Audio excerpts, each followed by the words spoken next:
Le halving du Bitcoin se rapproche avec moins de 2900 blocs restants.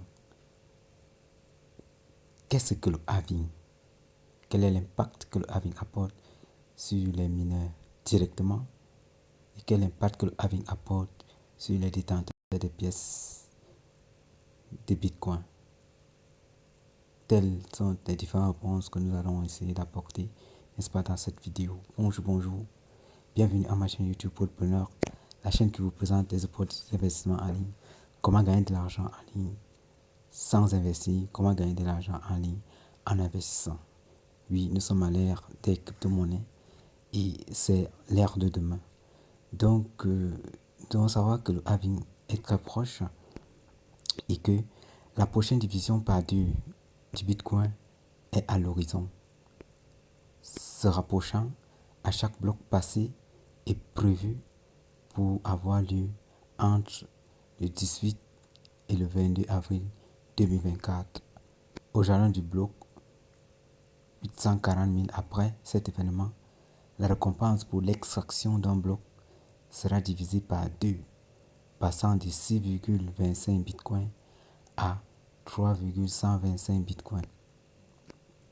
Ce qui suit est une exploration approfondie de ce que vous devez comprendre concernant la quatrième division par deux du Bitcoin. Déjà, nous devons le savoir que le Bitcoin a connu 3 divisions. Donc, on va connaître les dates dans la suite de la vidéo. Donc, voilà ce que nous devons savoir, que le monde de la crypto-monnaie est sur le point de vivre un de ces événements les plus significatifs, le halving du Bitcoin. À quelques semaines de cette occasion très attendue, l'excitation et la spéculation atteignent leur paroxysme. Qu'est-ce que le halving du Bitcoin? Et pourquoi revêt-il une telle importance? Comprenons ensemble ce concept ainsi que les implications possibles sur le prix du Bitcoin à court, à moyen et à long terme. Le halving du Bitcoin en quelques mots. Le concept de halving du Bitcoin est central dans l'économie de cette crypto-monnaie. Prévu pour se produire tous les 210 000 blocs, soit tous les 4 ans environ, il consiste à diviser par deux les bitcoins donnés en récompense aux mineurs qui confirment les transactions. Donc, l'événement qui surviendra en avril prochain fera ainsi passer les récompenses de 6,25 à 3,125 BTC. Vous voyez qu'on a divisé par deux. Halving, c'est un mot anglais qui veut dire couper ou diviser en deux ou bien repartir en deux. Donc, ce système a été mis en place par le créateur du Bitcoin. Il s'appelait Satoshi, ou alors il s'appelle, jusque je ne sais pas s'il est vivant ou il est mort, mais en tout cas, le nom est resté Satoshi Nakamoto. Pour faire en sorte qu'il n'y ait pas trop de Bitcoin qui arrivent d'un coup sur le marché, pour éviter, n'est-ce pas, une certaine inflation, il aurait affirmé dans son white paper, dans son papier blanc, vouloir éviter que le marché soit noyé avec une introduction de plusieurs tokens au même moment. Vous voyez, c'était vraiment un génie, ce monsieur. Aussi, le halving joue un rôle crucial sur la valeur du Bitcoin parce que moins il y a de tokens disponibles à l'achat, plus les gens sont prêts à mettre le prix pour en acquérir. Ça fait partie de la loi du marché, ça fait partie de l'économie classique. Plus un produit est rare, plus il devient cher, plus il devient demandé, et plus, n'est-ce pas, les gens sont prêts à payer le prix qu'il faut pour en avoir. Donc, à chaque fois qu'il y a eu un halving, le prix du Bitcoin a eu tendance à grimper, vu que le monde est conscient qu'il va devenir plus rare. Les cycles de 4 ans du Bitcoin et leur impact sur son prix. Donc, les cycles de halving du Bitcoin se produisant approximativement tous les 4 ans, ils ont toujours eu un impact profond sur le marché de la crypto-monnaie. À chaque cycle, le marché a observé des schémas similaires. Avant chaque halving, le prix du Bitcoin commence à grimper. Ensuite, il est secoué avec de la volatilité. Et enfin, on repart pour un tour avec une hausse solide du prix. Donc ici, vous allez voir là, il y a un petit schéma. Non? Regardez ce schéma-là. Bon, c'est vrai que n'est pas trop clair. C'est un peu de donner les différentes phases. Donc là, il y a eu le 11 juillet 2016, là, le 11 mai 2020. Bon, il n'a pas parlé de 2011 ici. Il y avait déjà 2011 aussi. C'est pas grave, ça c'est un schéma qui explique déjà à partir du 11 juillet 2016. Pas grave. Maintenant, il y a le halving qui est prévu, n'est-ce pas, entre le 18 et le 22 avril 2024. Donc d'ici presque 2 semaines. Voilà. Donc voilà comment ça va se repartir. Vous voyez, les zones en fait qui sont en vert là, ce sont des zones où, n'est-ce pas, le prix du Bitcoin évolue net après le halving. Donc toute la zone en vert ici, tout ça, ce qui est en vert là, c'est là où après le halving, bien sûr, le Bitcoin essaie un peu de connaître une certaine évolution progressive, mais très très croissante. Voilà. Et après cette période-là, il peut connaître une chute, qu'on voit là après, ça a chuté légèrement. Il remonte légèrement. Et puis, il rencontre un autre halving. Et on rencontre encore la zone verte. Ouais, au niveau de la zone verte, il augmente toujours. Donc c'est un peu comme ça. C'est la même chose qui va se passer cette année en avril, comme nous sommes déjà en avril. Voilà la zone verte qui est présentée ici. Donc la zone verte est là. Et c'est après, n'est-ce pas, le 18, du moins quand les 2900 blocs qui resteront, n'est-ce pas, atteints, qu'on connaîtra une certaine évolution. En même temps stable. Donc ça évolue progressivement, mais dans la stabilité. Lorsque ça atteint la zone verte que j'ai présentée là. Vous voyez là, ici. On a entendu le schéma. Bon, selon certaines prévisions, le prix va aller très, très, très, très fort. On va le voir dans la suite de la vidéo. Donc, c'est un peu ça. Après le premier halving de 2012, voilà, j'ai parlé de 2011, bon, c'est plutôt 2012, autant pour moi. Le Bitcoin qui ne valait presque rien a soudain grimpé à plus de 1000 $. En 2013, la même chose s'est produite en 2016 qui a mis la scène pour un 2017 de feu avec le Bitcoin qui a failli embrasser les 20 000 $. Je vous assure, ce sont les pourcentages pharaoniques. Et pour ne pas changer, le dernier round de 2020 a propulsé le Bitcoin à 9 500 $, à plus de 9 500 $, tant pour moi, à plus de 32 000 $ à la fin de l'année, prouvant encore une fois l'impact sérieux des halvings sur la valeur du Bitcoin. Donc, vous voyez que les halvings ont n'est-ce pas, une certaine grande influence, un impact sérieux sur la valeur du Bitcoin. Prévision de prix avant et après le halving pour le BTC ou le Bitcoin. À l'approche du prochain halving, le marché est frileux avec des prédictions et des spéculations concernant le futur prix du Bitcoin. Comme c'est le cas habituellement avant le halving, le Bitcoin a déjà montré des signes de force, dépassant son précédent record historique pour atteindre, n'est-ce pas, son ATH de plus de 70 000 $. Les experts et les analystes réalisés suggèrent divers scénarios pour les semaines à venir et les mois suivant l'événement. L'équipe de chez Coinbase, vous le connaissez certainement, c'est là des plus grands exchanges après Binance, par exemple, pour voir les choses en grand et imagine que la hausse a de fortes chances de se poursuivre avec le Bitcoin qui s'envolerait encore plus haut, en dépassant la TH actuelle que nous connaissons, ce qui est de 72 000 dollars, je crois. Mais le prix actuel il est bas, il est presque à 68 dollars, on va le voir tout à l'heure à CoinMarketCap. Donc, en se basant sur le fait que généralement, après un halving, le prix a tendance à grimper. Toutefois, il y a également ceux qui appellent à la prudence, d'autres analystes bien sûr, rappelant que même si un halving rime souvent avec augmentation, le marché de la crypto-monnaie n'est pas vraiment un long fleuve tranquille de progression continuelle. Sur le long terme, il y a des analystes comme ceux de chez Alliance Bernstein qui voient le Bitcoin dépasser les 90 000 après le halving.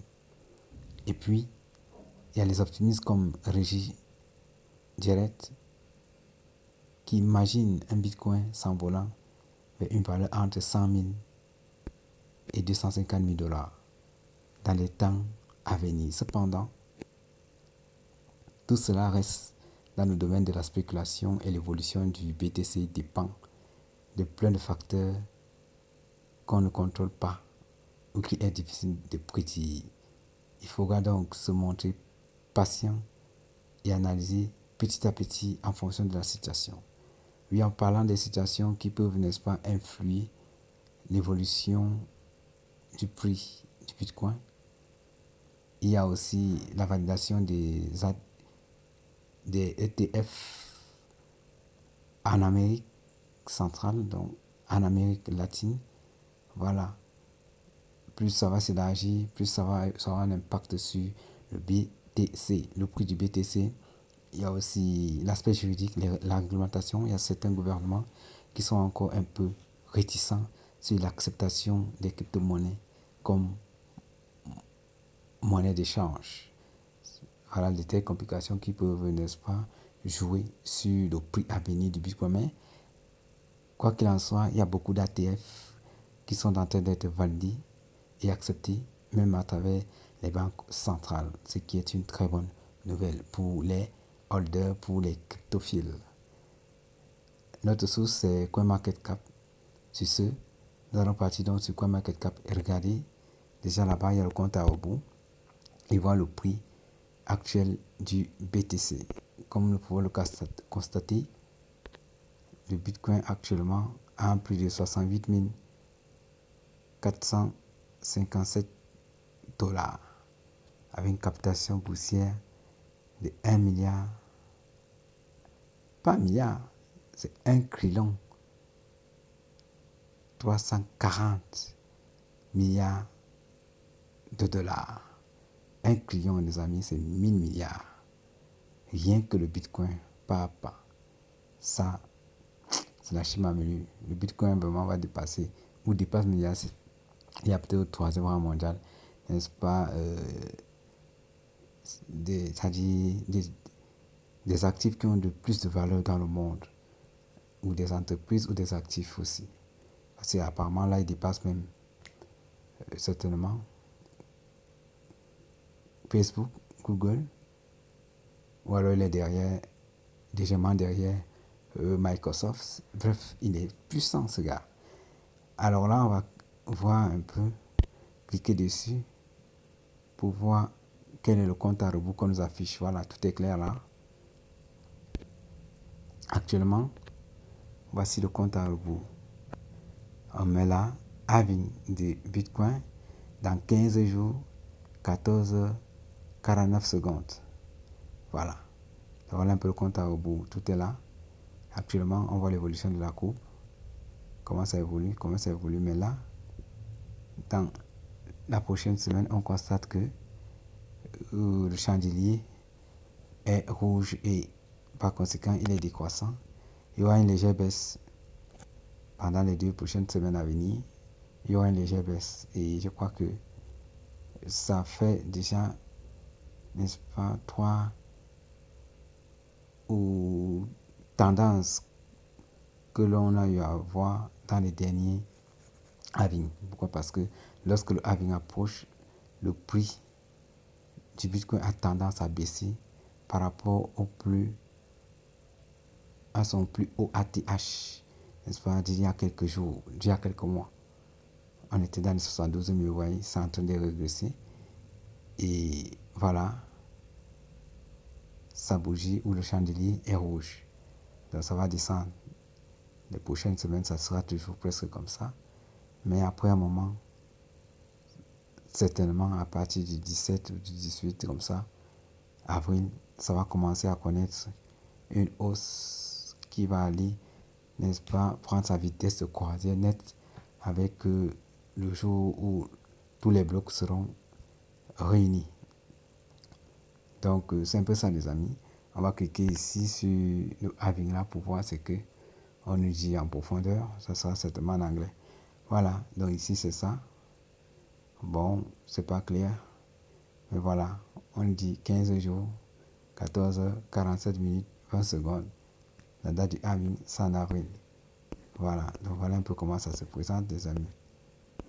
Et oui, c'était, n'est-ce pas, tout pour cette vidéo. Pour essayer un peu de vous parler de ce que c'est que le halving, quel impact du halving sur, n'est-ce pas, l'impact direct du halving sur les mineurs. J'espère que vous savez ce que c'est que les mineurs.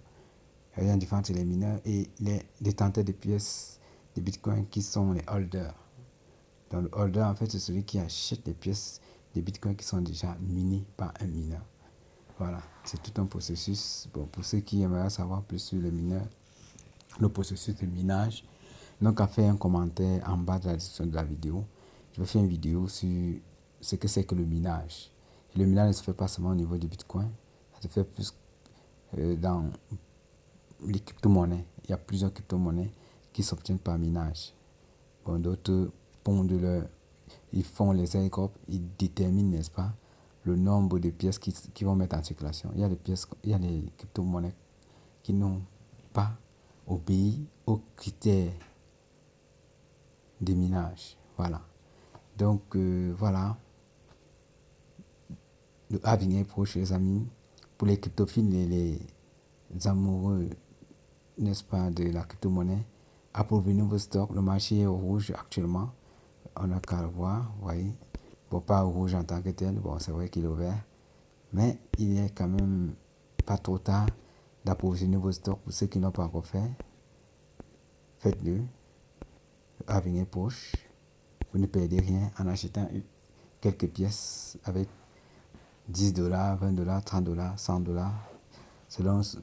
Chacun selon la bourse de ses poches ou selon ses moyens, n'est-ce pas, pour prendre le temps de pièces qu'il le souhaite. Mais souvent, il est conseillé, pour ceux qui n'ont pas assez de moyens, d'acheter les mémé coins, les altcoins, n'est-ce pas, qui ont encore beaucoup de pièces avec peu de dollars. Donc avec 10 $, pour avoir des millions de pièces, acheter ces altcoins, ces mémé coins-là, et certainement, avec le halving, qui aura un impact positif sur le prix du Bitcoin. Le Bitcoin va entraîner tous ces mémé coins et il y aura une sorte de liquidité qui va aussi être, n'est-ce pas, répandue sur les mémé coins. Voilà, ça c'est mon astuce. Acheter plusieurs mémé coins avec 10 $, 15 $, 20 $, vous pouvez avoir des centaines de millions. Il y a même d'autres qui vont en termes de milliards de pièces des mémé coins. Il y en a beaucoup là. Il y a, bon, je citais comme ça, il y a PP, il y a Floki, il y a Luna Classic, il y a Baby Doge, il y a Bank, il y a beaucoup de pièces là. Donc ici, dans ma liste de suivi, là, j'ai des pièces que je vais vous présenter. Il y en a qui sont chers. Bon, moi je vous conseille de prendre ceux qui sont encore moins chers. Voilà, PP, vous pouvez prendre PP par exemple. Il a encore beaucoup de zéros. Vous pouvez prendre Floki. Floki a beaucoup de zéros. Vous pouvez prendre le Bank. Bank a beaucoup de zéros. Voilà, vous choisissez Luna Classic, vous prenez. Baby Doge, vous prenez. Voilà. Il y a encore qui Ladies, vous prenez. Breeze, vous prenez. iDoge, vous prenez. Dans ceux qui ont encore beaucoup de zéros, chacun de ces mêmes coins ou bien de ces altcoins là peut s'y prendre. Même Arriva, c'est vrai qu'il est un peu morose, mais il est dans son coin. Voilà. Donc, il y a beaucoup de pièces comme ça que vous pouvez prendre et puis attendre. Vous n'êtes pas obligé de prendre des pièces qui ont une certaine valeur parce qu'on n'a pas de moyens pour acheter peut-être une pièce de Bitcoin. Non. On va acheter les autres mêmes coins ou les altcoins qui ont encore plus de pièces avec peu de dollars. Ok. Donc, ce sera tout pour cette vidéo. Partagez-la, likez, abonnez-vous à ma chaîne pour avoir plus, n'est-ce pas, d'informations sur les crypto-monnaies et le monde, n'est-ce pas, de la crypto en général. Donc, je vous dis ciao, ciao et à la prochaine. Bye bye.